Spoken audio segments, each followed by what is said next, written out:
বাংলাদেশ জাতীয়তাবাদী দল বিএনপির ভারপ্রাপ্ত চেয়ারম্যান তারেক রহমানের বিরুদ্ধে কুরুচিপূর্ণ স্লোগান ও বিএনপির কেন্দ্রীয় কার্যালয়ে ককটেল বিস্ফোরণের প্রতিবাদে চট্টগ্রামের রাঙ্গুনিয়ায় বিক্ষোভ মিছিল ও প্রতিবাদ সমাবেশ অনুষ্ঠিত হয়েছে। রবিবার বিকেল 4টায় উপজেলার রানীরহাট বাজার চত্বরে চট্টগ্রাম উত্তর জেলা যুবদলের সিনিয়র সহসভাপতি ইউসুফ চৌধুরীর নেতৃত্বে বিক্ষোভ মিছিলটি অনুষ্ঠিত হয়।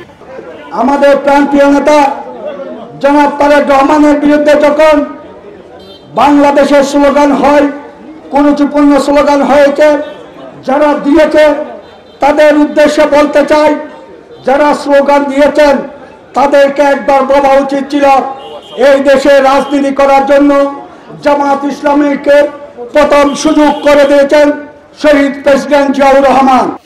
মিছিলটি চট্টগ্রাম রাঙ্গামাটি মহাসড়কের রানীরহাট বাজারের গুরুত্বপূর্ণ স্থান প্রদক্ষিণ করে।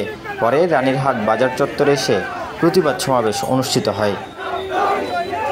সমাবেশে ইসলামপুর ইউনিয়ন বিএনপির আহ্বায়ক আব্দুল মান্নান রনির সভাপতিত্বে প্রধান অতিথির বক্তব্য দেন চট্টগ্রাম উত্তর জেলা যুবদলের সিনিয়র সহসভাপতি ইউসুফ চৌধুরী।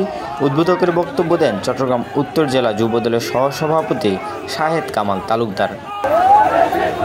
বিক্ষোভ মিছিল ও প্রতিবাদ সমাবেশের শুরুতে ইসলামপুর ইউনিয়ন বিএনপির 5 শতাধিক নেতাকর্মী সমাবেশে যোগ দেয়।